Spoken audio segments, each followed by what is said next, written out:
nimeona ni ya kwamba unajua kitu tunafanya kwamba Afrika ni mahali tu kwa kutumia kizungu, kuna so many diversity in culture. Hata within Kenya yenyewe unapata vijana kutoka upande mmoja, ukienda kidogo upite upande mwingine, bado unapata ya kwamba kuna utofauti kidogo na kubadilika kwa tabia. Lakini generally sisi wote ni wa Afrika na kuna mambo ambayo yanatushikanisha. Kwanza kuongea tuseme kwa vijana wa Kongo, kitu nimeona ni watu mimi ni wengi, wale ambao nimefanya kazi na wao, sababu nimepata nafasi ya kufanya kazi na vijana kadhaa wa Kongo. Kitu ya kwanza nimewapata wakiwa watu ambao wana heshima sana. They tend to be very respectful, na pia they also tend to be hardworking. Wale nimefanya kazi na wao wamekuwa ni watu ambao ni hardworking, na watu mkifanya kazi na wao wanakubalika. Vijana wa Kongo inatokana na tamaduni, na unapata ya kwamba wa Kenya tamaduni zetu na mambo ambao tulikuwa pengine tungefanya tradition zetu hatuna nyingi, and we tend also to be, nikitumia kizungu kidogo, we tend to be a little bit more liberal. I think most African countries, na wale nimekutana na wao ambao ni wa Kongo, they've tended to be a bit much more conservative. Na hiyo ndio unaona kuna tabia kidogo, kama kunaonekana kama kuna tofauti kidogo ya tabia. Wakenya kawaida, Wakenya wengi mara nyingi wanakuanga wako quite liberal. Ukiangalia tabia zao, sijui tumechukua tamaduni za kutoka nje sana, na tunaonekana kama we are much more liberal. But in terms of kufanya kazi, wote ni watu ambao wanapenda kufanya kazi. Kitu nimeona ya kwamba sometimes pengine unaweza ona pengine vijana wa Kongo, sababu wanaonekana wakiwa a little bit more conservative, wanaonekana wakiwa a little bit more respectful. Kawaida wacha tutoe salamu zetu kwa wapendwa wetu wa Good Samaritan TV. Ni Ministry African Mission. Kwa leo tumetembelea watumishi wa Mungu tofauti. Tumewakuta kanisani lao wanaofanyia kazi ya Mungu. Misheni zao za kila siku ni kanisa inaitwa Hope Restoration Church International Kasarani, location in Sport View Estate. Kwa majina naitwa Diana, kwa kamera kuna Fabian. Vile mnamuona, siwezi mtambulisha, atajitambulisha. Tuanze mazungumzo yetu mkimjua. Hata tumpe karibu. Asante. Habari zenyu mafans wa Good Samaritan. Naitwa Patrick Gethenji, na mimi ni mkazi wa hapa Kasarani. Nashiriki katika kanisa inaitwa Hope Restoration Church International. Tuko hapa nje ukienda Sports View. Natumika hapa kama administrator, hapa kanisani kama administrator, lakini pia mimi ni mfanyabiashara na naishi hapa Kasarani, na pia mimi ni a citizen of Kenya. Mungu awabariki. Asante sana. Nikizani amesema majina yake na kazi anafanya. Ni mtumishi wa Mungu na ni mfanyabiashara. Maybe atatuambia kama si siri.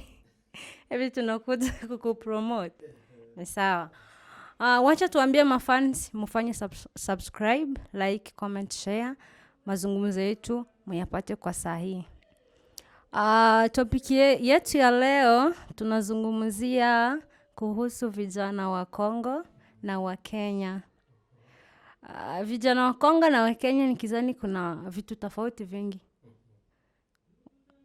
Hizo ndo tunataka kukuuliza. Wa vijana wa Kenya na wa Kongo tofauti yao ni gani?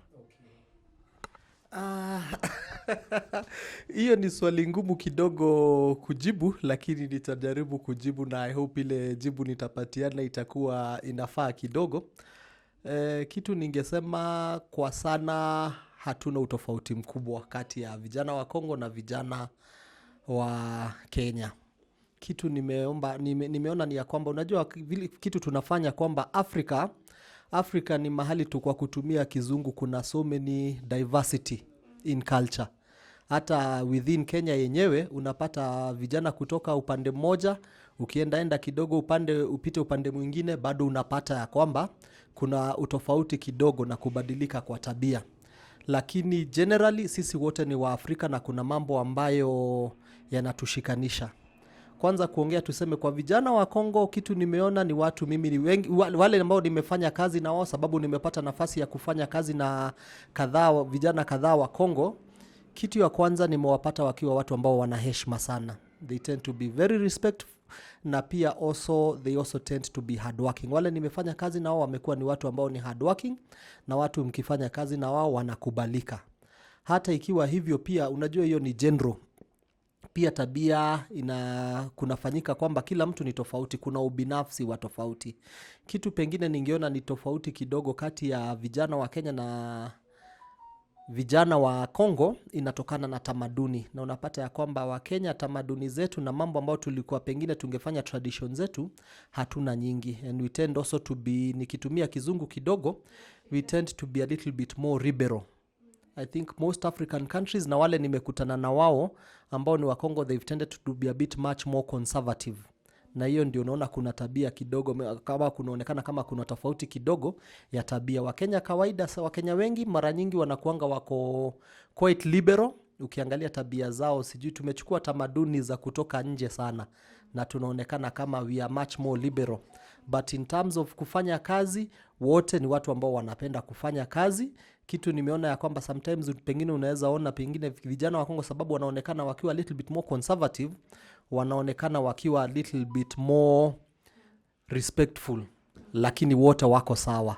Na pia sababu tuko kanisani ni vizuri pia kujibu hii, unapata ya kwamba wale wote nimekutana na wengi ambao wanamjua Mungu na wanampenda Mungu, and both that runs in both cultures. So pengine hiyo ndio ningesema kuna tofauti, yes, na pia kuna vile wamefanana. Na hizo tofauti pengine ni tamaduni. Na pia sijawahi fika Kongo na pengine siku moja nitapata kukuja huko, Mungu akinibariki, lakini pia najua in most African countries unaenda unapata sababu kuna tamaduni tofauti. Unapata hata katikati ya tamaduni, Kenya sana tunatumia kabila, lakini wacha nitumie jina tamaduni. Unapata ya kwamba ukienda kwa kabila tofauti ama tamaduni tofauti, sababu ya hiyo tofauti ya tamaduni unapata ya kwamba watu vile wako inabadilika. Unapata ya kwamba maybe kuna hii kitu watu wanafikiria ni nzuri hapa, ukienda kwingine unafikiria hapana hawafanyi. So hiyo ndio ningeona ikiwa tofauti kubwa. Asante sana. Hiyo ni swali nimependa nikuulize. Alafu kuna kitu nataka kukuuliza kwa sababu tunaongelea vijana wote. Kwa nini vijana wa Kenya wanapenda kutumia vitu za kulevya sana? Ni kwa nini? I think hapo pia kama ningerudi tu kwa vile tu nilikuwa nimesema, pia ni tamaduni. Si ati wa Kenya wengi wanapenda kutumia vitu za kulevya ama madawa, lakini kitu unapata ni ya kwamba haifichwi ikifanyika. Imekuwa hadharani, na ni sababu ya culture zetu ama tamaduni zetu. Tamaduni zetu zimetufanya tukakuwa a little bit more liberal, sababu sana sana hata ukiangalia vijana wa Kenya hata mavazi. Pengine utapata msichana vile atavalia ama kijana vile atavalia, pengine ukienda kwa tamaduni zingine si vile tungevalia kitamaduni. Hiyo inakuwa sana because we tend to be more liberal. Kutumia kizungu kidogo, wa Kenya wako a little bit more liberal. Kwa hivyo kuna vitu ambazo hata hawaoni kama, I think tumekuwa so much desensitized na tumechukua pengine kama tamaduni za nchi zingine. Na hiyo imekuwa ni kama ni kitu tunaona kama si kitu kubwa, but kwa mambo ya kutumia pengine, lakini pia kuna vitu ambazo zimefanyika umepata. Hiyo pia unapata kuna sehemu zingine, pengine kuna sheria zingine hazijatiliwa maanani, sababu unapata kuna wakati mwingine unapata kama pengine kama ni Nairobi, kuna zile sheria zinafaa zifuatiliwe, pengine mahali unafaa kununua kama ni kitu kama pombe, lakini unapata pengine hizo sheria hazifuatiliwi sana. So unapata pia vitu kama hizo zinapatikana, kama pombe inapatikana sana hata vijijini kwa estates. Unapata kuna vitu kama wines and spirits ziko kila mahali, kwa hivyo hata kupata hizo vitu si ngumu sana. Lakini pia ni sababu ya tamaduni. We tend to be a little bit more liberal than we are conservative.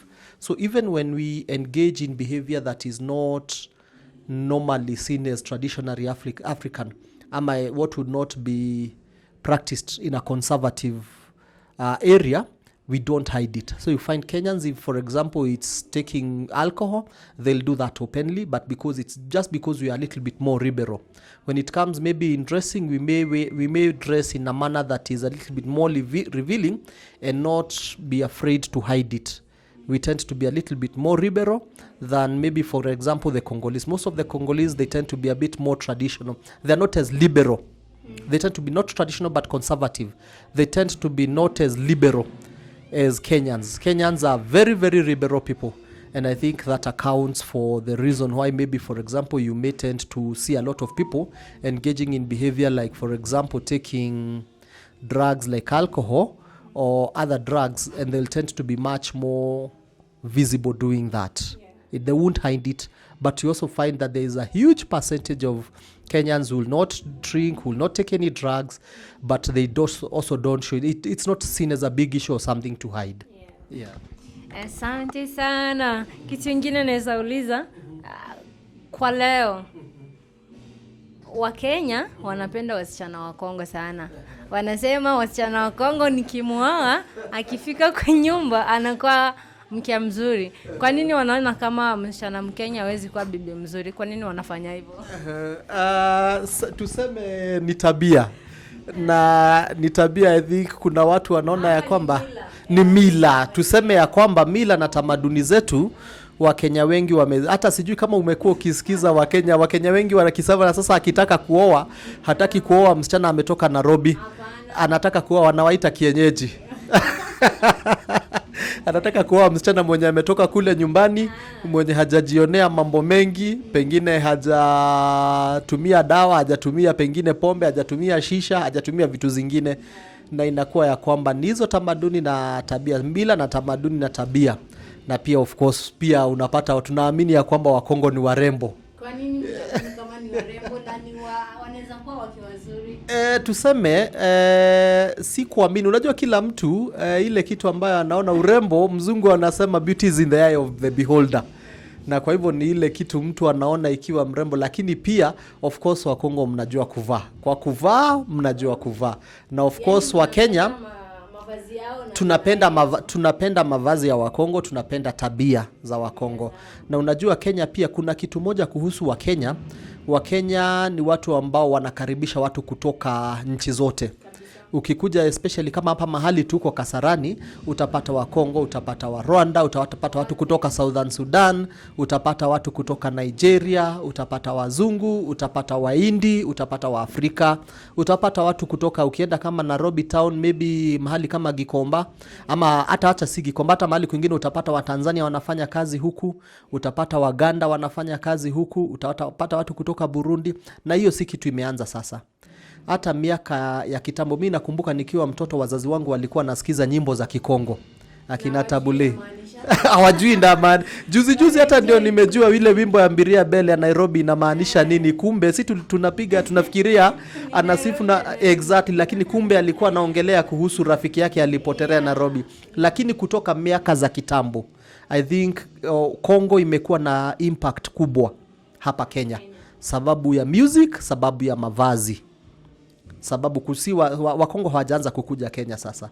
Hata wale watu walikuwa nakuja kutoka kitambo kutoka Kongo, unapata kwamba wengi wao kama musicians walikuwa na impact kubwa hata kwa musicians wa Kenya, na walikaribishwa Nairobi kutoka 60s 70s. Apart from that pia pengine unapata kwamba Bantus in Kenya make the biggest group of people, na pia kunasemekananga Bantus wametoka Kongo. So pengine tulitoka hapo, tunaangalia nyumbani mahali tulitoka. You never know. Exactly. Hata kama si kurudi, mnatukumbusha mahali tumetoka. Exactly. Na pia tunajua umetoka mahali pamebarikiwa. Asante sana. Yenyewe Wakenya mko na upendo. Mnajua kukaribisha wageni. Amnanga mambo mingi, lakini ni hiyo kitu tu inakujanga. Na ingine unakuta tuseme kama wewe uko na mke na uko na mke mzuri, nimemwona na watoto. Alafu ukikutana na msichana mwingine sijui Mkongo, acha tuache wa Kenya, unasema aya huyu naweza muoa, na ikikubali unamuoa. Kwa nini nakuanga hivyo? Wakenya kuoa mke mwingine hapo na huyo unaona mwingine anamtaka muoa, sasa hiyo bibi wake. Hiyo pengine pia hiyo sasa tukianza kuongelea pengine tuingie, sababu nilipoanza nilikuambia introduction ama church administrator, na hiyo ni mambo ambayo kanisa pia ina deal na iko na pengine suluhu kidogo. Lakini pia tukiangalia nakumbuka ya kwamba mambo kama hayo yanafanyika, pengine tuseme ndoa si rahisi. hapa nikiingia mimi vile ningesema wakati mwingine kwa ndoa kuna hitajingi kuvumiliana. Na unapata ya kwamba pengine kama ndoa ziko na maneno, ndio unapata pengine mtu anaanza kufikiria akitoka ile ndoa hako aende kwa ndoa ingine, atapata pengine huko kuko tofauti. Lakini mara nyingi unapata mtu mwenye anafanya hivyo, mwenye anaruka kutoka ndoa moja kwenda nyingine, asiposuluhisha ile inamfanya aruke kutoka ndoa moja kwenda nyingine, hata akiwacha huyo aende kwa ule mwingine, hata huko hatakaa, atatoka tu. So hiyo pengine ningesema, na hiyo unajua pia Kenya kitu haiko sana, lakini pengine unaiona moja ni watu kuoa wake wawili ama watatu. Lakini hiyo kurukaruka kutoka kwa ndoa moja hadi nyingine, hiyo ningesema pengine hiyo ni kitu ambayo watu pengine wanaingia kwa ndoa, alafu inakuwa na maneno na anakuwa akifikiria akitoka kwa hiyo ndoa aende nyingine atakaa vizuri. Lakini pia unajua ndoa inahitaji watu wawili ndio isimame. Inahitaji mzee aweze kukaa na bibi yake vizuri, na inahitaji bibi yake aweze kukaa na bwana yake vizuri. Kwa hivyo kama ni mzee akienda aoe bibi mwingine, na zile tabu alikuwa nazo kwa ndoa ya kwanza atazipeleka tu kwa ile ndoa ya pili.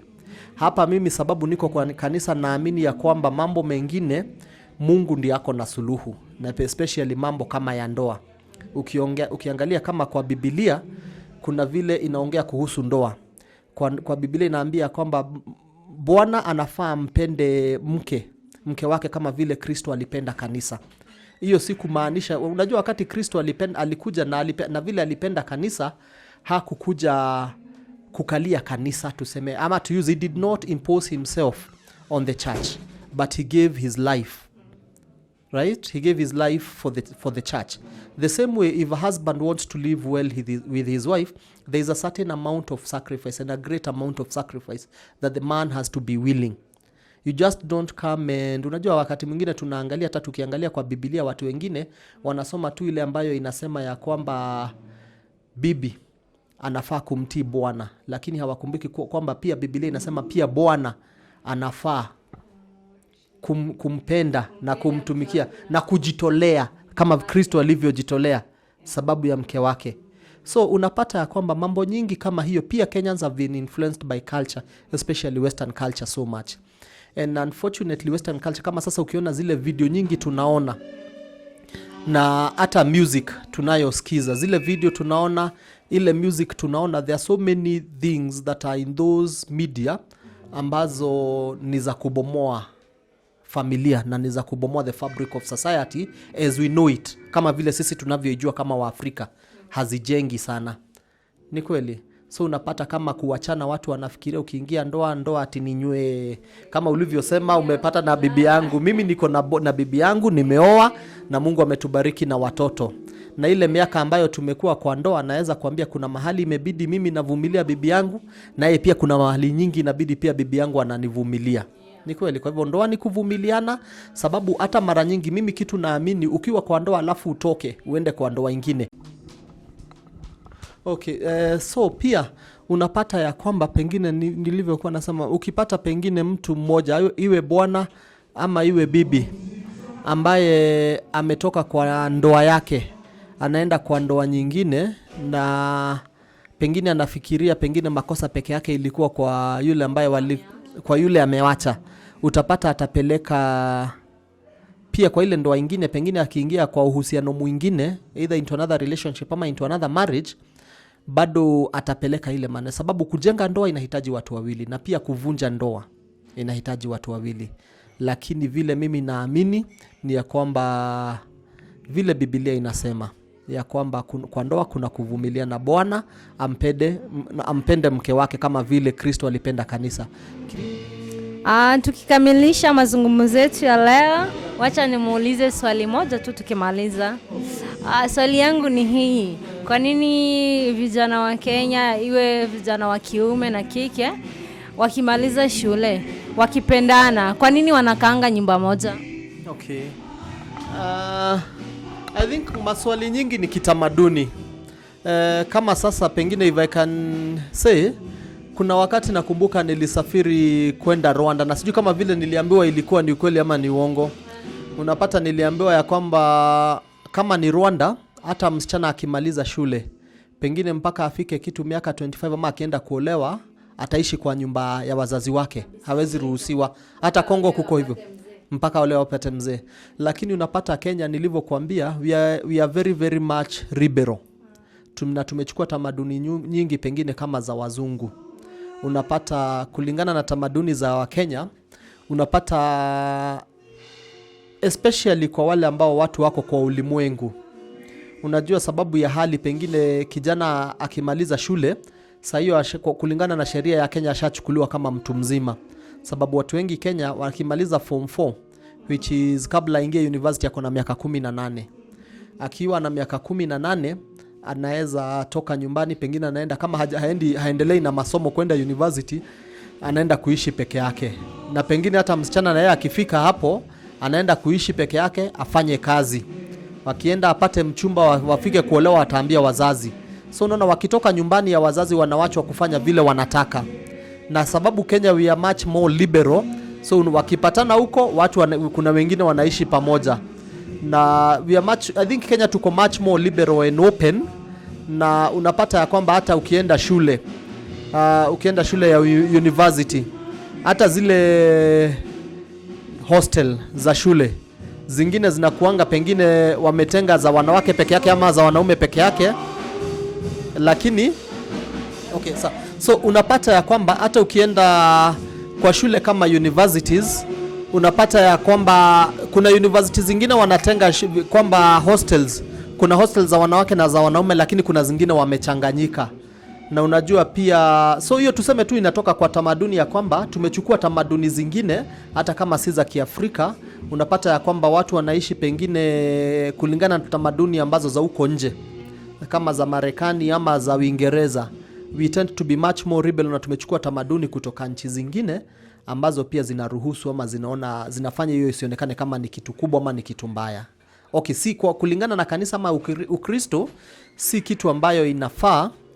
Kulingana na kanisa ama Ukristo, si kitu ambayo inafaa. Na si mila ya Wakenya ama ya Waafrika. Ni mtu anaamua, si ati wako na ruhusa ya wazazi, hapana, ni mtu anaamua. Unajua pengine kama uko Nairobi, unajua Nairobi ni kukuja watu wengi tunapatana. Pengine umetoka mahali uko tunaita mashinani. Kijana amefikisha miaka 18, ameamua wacha aende atafute kazi Nairobi. Akikuja hapa anachukua nyumba. Pengine msichana na yeye anakuja anachukua nyumba. Unajua sasa pengine waliwacha wazazi kule mashinani, wataishi vile wanataka. So unapata ya kwamba our culture, tumechukua culture ambayo ni much more liberal, na hiyo pia haichukuliwi kama ni jambo kubwa. Asante sana. Wacha tukimaliza ukiambiwa vijana wote, ni wa Kongo ni wa Kenya, neno moja tu kama shauri, kama mzazi. Neno moja tu. Neno moja ambalo nitawaambia kulingana na my experience. Na sometimes ukiongea na experience watu wanaonanga kama experience haifai, lakini ni vizuri mtu kuwa na msimamo wake yeye mwenyewe. Mimi kama Mkristo naamua ya kwamba kila neno tunasema ama kila jambo tunatenda, itakuja wakati sisi wenyewe tutakuja kujibu kwa nini tulifanya hivyo. Kuwa na msimamo wako kama kijana. Vijana wengi wanapotea sababu ya misimamo, hawana msimamo ama wanachukulia mambo ambao wanaona marafiki zao wakifanya. Mimi nimeishi peke yangu miaka nyingi. Nilimaliza shule nikaenda kuishi United Kingdom in London, nikaishi huko miaka kama 7-8 nikiwa peke yangu, nikarudi. Na unapata ya kwamba when you see so many things, nimeona mambo mengi, lakini kwa yale yote nimeona, mimi niseme kama kuna jambo moja na shukuru, ni ya kwamba Mungu ameweza kunilinda kwa kukaa ndani yake. Ameweza kunilinda nikakuwa kwamba amenifikisha mahali ninafurahia, na ninamshukuru kwa kuwa na familia na watoto. Lakini ni vizuri niambia vijana kwamba ni vizuri mtu awe na msimamo. Usifanye mambo sababu unaona wenzako wanafanya. Kuwa na msimamo wako wewe mwenyewe. Na ni vizuri ya kwamba yale ulifundishwa ukiwa mtoto, kama ulifundishwa kumcha Mungu, wacha nikwambie, na wale ambao hawamjui Mungu niseme, kumwabudu Mungu ama kumfuata Mungu si ujinga. Iko na malipo yake na ni mazao yake na ni mazuri. Mungu awabariki. Tunasema asante sana, ubarikiwe na Mungu akubariki kwa yote. Anyway, hujasema biashara unafanya, maybe tunaweza kupromote. Okay, asante. Mimi biashara nafanya, niko kwa shule, niko kwa college, tuko hapa Ruai, inaitwa Pace International. Mungu awabariki. Okay, asante sana. Tukimalizia, wacha tushukuru watu wote wametufuata kuangalia mazungumzo. Ni TV Good Samaritan, tuko na mazungumzo mengi, mtayaona ni mengi, tumetayarisha huko nyuma yanakuja. Hebu msubirie sana mkiona, na mtupatie maoni yenu kwa comment. Asante sana.